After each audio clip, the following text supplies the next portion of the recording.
Welcome to May TV news. Narayanpet జిల్లాలో భూభారతి కార్యక్రమంలో భాగంగా పైలట్ ప్రాజెక్టు కింద కొడంగల్ నియోజకవర్గ పరిధిలోని మద్దూరు మండల ఘాజీపూర్ గ్రామంలో ప్రారంభించిన రెవెన్యూ శాఖ మంత్రి పొంగులేటి శ్రీనివాసరెడ్డి, కొడంగల్ నియోజకవర్గ ఇన్ఛార్జి తిరుపతి రెడ్డి, మక్తల్ నియోజకవర్గ శాసనసభ్యులు డాక్టర్ వాకిడి శ్రీహరి, నారాయణపేట నియోజకవర్గ శాసనసభ్యురాలు శ్రీమతి పరిణికారెడ్డి, పరిగి నియోజకవర్గ శాసనసభ్యులు రామ్మోహన్ రెడ్డి, బాలల హక్కుల పరిరక్షణ కమిషన్ చైర్మన్ కొత్తకోట సీతాదయాకర్ రెడ్డి, జిల్లా ప్రభుత్వ అధికారులు మరియు జిల్లా కాంగ్రెస్ కమిటీ అధ్యక్షుడు ప్రశాంత్ కుమార్ రెడ్డి మరియు ముఖ్య నాయకులు ఈ కార్యక్రమంలో వారు ధరణి ద్వారా ఏర్పడిన సమస్యలకు, అదేవిధంగా గత కొన్ని సంవత్సరాలుగా పరిష్కారం చిక్కని సమస్యలకు ఈ భూభారతి చట్టం ద్వారా పరిష్కారం దక్కబోతుందని తెలియజేశారు.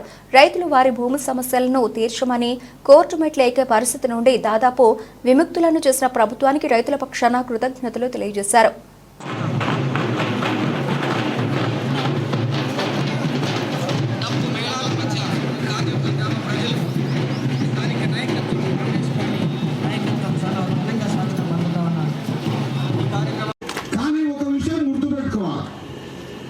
చాలా సందర్భాలలో మనము పేదలకు చాలా మట్టుకు మా దగ్గరకు వస్తే, నేను కూడా రైతు కుటుంబంలోనే పుట్టిన, భూములు దాని సమస్యలు చాలా విన్నా కాబట్టి నేను మీ మాటలో చెప్తా.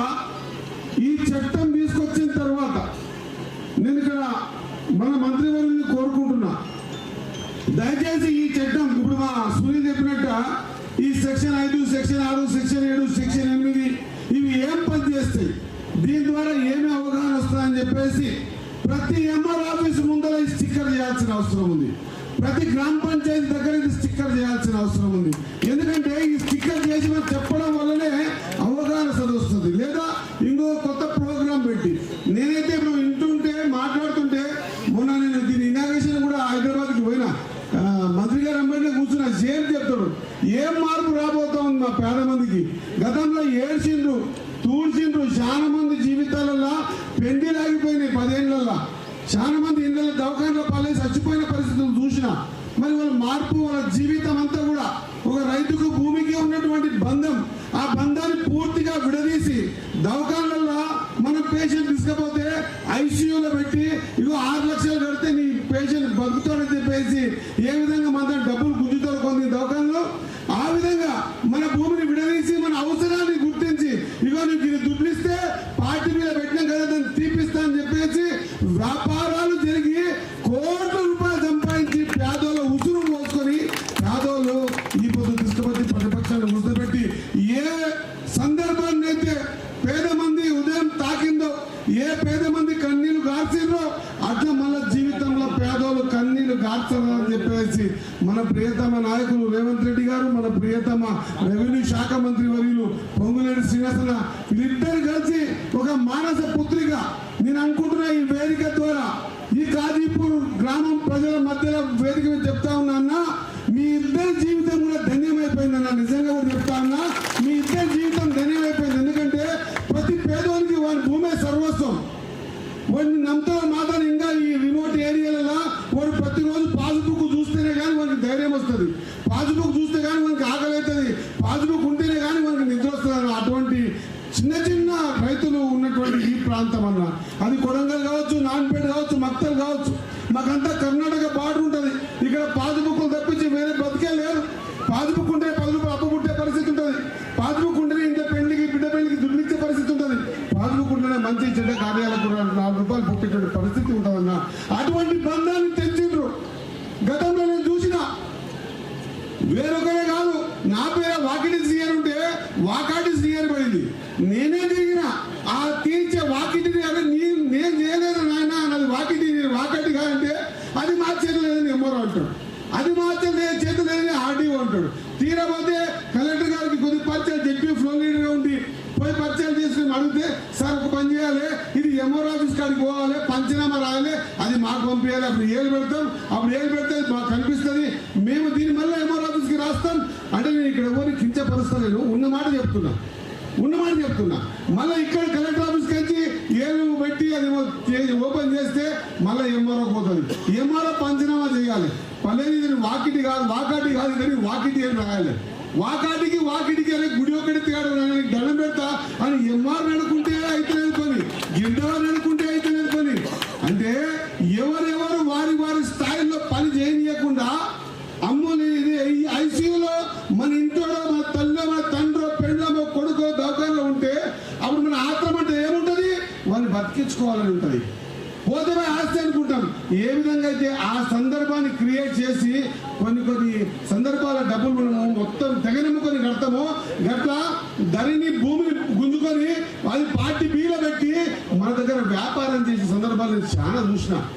నిజంగా కూడా ఇక్కడ ఇంతకుముందు చట్టం సునీల్ చదువుతా ఉండే, ఇంతకుముందు కొంతమంది మా కలెక్టర్ గారు చదువుతా ఉండే, మన డిప్యూటీ కలెక్టర్ గారు అడిషనల్ కలెక్టర్ చదువుతా ఉంటే నిజంగా కూడా నాకు చాలా మంది రైతుల సమస్యలు పరిష్కారం అయినారని ఆయన చాలా నాయన అనిపించింది. నాకైతే నిజంగా చెప్తా ఉన్నా, నా దగ్గరకు వచ్చిన సమస్యలలో వీరు చదివిన ఇంప్లిమెంట్ జరిగితే 80% సమస్యలు నేను పల్లా గుర్తు చెప్తా, 80% సమస్యలు పరిష్కారం అవుతాయి. కానీ నేను నా రైతు సోదరులు కోరుతా ఉన్నా, దయచేసి ఈ సెక్షన్ 5 ఏంది, 6 ఏంది, 7 ఏంది, 8 ఏంది, ఇలా ఏం పని అవుతుందో మనం తెలుసుకోవాల్సిన అవసరం ఉన్నది. ఇంకోటి మీద డిపెండ్ అయితే వాడు మన కొంప ఆరుస్తాడు. బాగా గుర్తుపెట్టుకోవాలి రైతు సోదరులారా. మీరు ఇంకొకటి పాస్బుక్ ఇచ్చాక ఇది ఎట్లా అని చెప్పి అంటే వాళ్ళకు న్యాయం చెప్పాలంటే బర్రె కూడా నాదేంటే దినాలు వచ్చినాయి. కాబట్టి మనం సెక్షన్ తెలుసుకోవాల్సిన అవసరం ఉన్నది. సెక్షన్ 5లో ఏం జరుగుతుంది, సెక్షన్ 6లో ఏం జరుగుతుంది, మన భూమి మనకు తరతరాలకు ఎట్లా వస్తుంది, రావడానికి ఏం దారులు ఉన్నాయి. ఇప్పుడు చూపించిన సూచికల ప్రకారంగా ప్రతి ఒక్కటి కూడా రైతు ఎక్కడ ఇబ్బంది పడకుండా, ఈ దేశానికి వెన్నెముక రైతు. ఈ దేశంలో ఈ రోజు కూడా సన్నబియ్యం తింటున్నామంటే అది రైతు పండించిన పంటనే. మేము మస్తు మాట్లాడతాం కానీ రైతు పండించకపోతే చచ్చిపోయే పరిస్థితి వస్తుంది. ఈ భూమి మీద నేను మళ్ళీ గట్టిగా చెప్తా ఉన్నా, ఈ భూమి మీద ఒక చాడమ పెట్టుకున్నాడు, వ్యాపారం లాస్ వస్తే డబ్బా బంద్ చేసుకుంటాడు. చిన్న వ్యాపారం చేసుకున్నాడు, లాస్ వస్తే బంద్ చేసుకుంటాడు. కానీ ఈసారి కార్తల్లో ఇత్తనం వేసినోడు ఈసారి పంట పండకున్నా మళ్ళీ దాన్ని భూతాన్ని బతికిస్తుందని 4 సార్లు ఇబ్బంది పడ్డా మళ్ళీ 5వసారి ఆశకేస్తోడే రైతన్న. కాబట్టి ఆ రైతుకు సంబంధించినటువంటి ఈ కార్యక్రమాన్ని భుజ సంఘాలను వేసుకొని మీరు తిప్పలు పడ్డారో ఏం పడ్డారో ఎవరిని మొక్కినారో ఎవరెవరితో ఎన్నుకున్నారో కానీ చాలా సులువుగా రైతు తన భూమి హక్కుని నేను అంటా ఉన్నా. ఈ రోజుకి రైతు మీరు గుర్తుపెట్టుకోవాలి, మాలాంటి వాళ్ళని ఎంఆర్ఓ తీసుకో కలెక్టర్కి పోయే పరిస్థితి పోతే కూడా పడే పరిస్థితి ఉండకుండే. గతంలో 10 ఏళ్ళు మన ఉసురు కలిగింది వాళ్ళకందరికీ. ఈరోజు మన రెవెన్యూ చట్టమే మన ఊర్లకే వస్తూ ఉంది. దయచేసి ఇప్పుడు కూడా ఇప్పుడు దూపైందంటే దగ్గర తీసుకుపోతాం నీళ్ళ కాడికి, కానీ నీళ్ళు తాగాల్సింది మనమే కదా. మనం ఈరోజు చట్టం తెచ్చుకోవాలి, మనం అడగాలి, మనం దరఖాస్తు ఇవ్వాలి, దానికి జిరాక్స్గా పెట్టుకోవాలి. తర్వాత సెక్షన్ 5 అంటే ఏంటి, సెక్షన్ 6 అంటే తెలుసుకోవాల్సిన అవసరం ఉంది. ఎప్పటి వరకైతే తెలుసుకోమో సోదరులారా, నేను కూడా రైతు నిన్న కూడా తెలబడలేసా, నేను కూడా కాపుదనం చేస్తా. మనకి ఎప్పటి వరకైతే చట్టం తెలియదు మన భూమి మనం కాపాడుకోలేము. మనము అప్పిదప్పి ఎవరైనా నమ్మి పాస్బుక్ చేతిలో పెడితే గోరైంది ఎవరు సగం భూమి మాత్రం తీసుకుంటాడన్న మాట గుర్తుపెట్టుకోవాల్సిన అవసరం ఉంది. ఇది రైతు సోదరులు ఆలోచన చేయాలి. ఇంత సులువుగా మనకందరికి అర్థమయ్యే విధంగా మన భూముల్ని కాపాడి దానికో చట్టబద్ధత ఇచ్చి ఇక మీ భూములు మీవి ఇక ప్రశాంతంగా పడుకోండి, ఏ రైతు కూడా ఇబ్బంది పడడు అని చెప్పేసి ఇంత పెద్ద నిర్ణయం తీసుకున్నారు. నేను నిజంగా చెప్తా ఉన్నా, ఈ చట్టం ద్వారా అందరూ సుఖంగా ఉంటారు ఎంత సుఖంగా ఉంటారు అనుకున్నా. కానీ ఇప్పుడు వేదిక ద్వారా విన్న తర్వాత ముందు నేను కూడా సుఖంగానే ఉన్నా. నాకు కూడా 100 ప్రశ్నలకు సమాధానం దొరికింది. ఇప్పుడు నేను కూడా 1000 మందిని నేను చెప్తా ఉన్నా, మన రెవెన్యూ శాఖ మంత్రి మన సీనియర్లకి అన్నా, నేను ఈ రోజుకైతే ఇదే పనిగా పెట్టుకుంటాను. ఒక 3-4 నెలలు నా నియోజకవర్గంలో ఏ సమస్యలు వచ్చినా కూడా పరిపూర్ణంగా వాళ్ళకి సెక్షన్ 5 అంటే ఏంది, 6 అంటే ఏంది, 7 అంటే ఏంది, 8 అంటే ఏంది, నేను వాళ్ళకి ఏమి ఇచ్చినా ఇవ్వకపోయినా, ఆ మక్తల్ కాన్స్టిట్యూన్సీ ఏం డెవలప్మెంట్ చేయకపోయినా కానీ ఈ సెక్షన్లు మాత్రం ప్రతి ఒక్కరికి అర్థం చేపిస్తా. మా రైతులందరూ కూడా ప్రశాంతంగా పండుకునే విధంగా నేను ప్రయత్నం చేస్తా.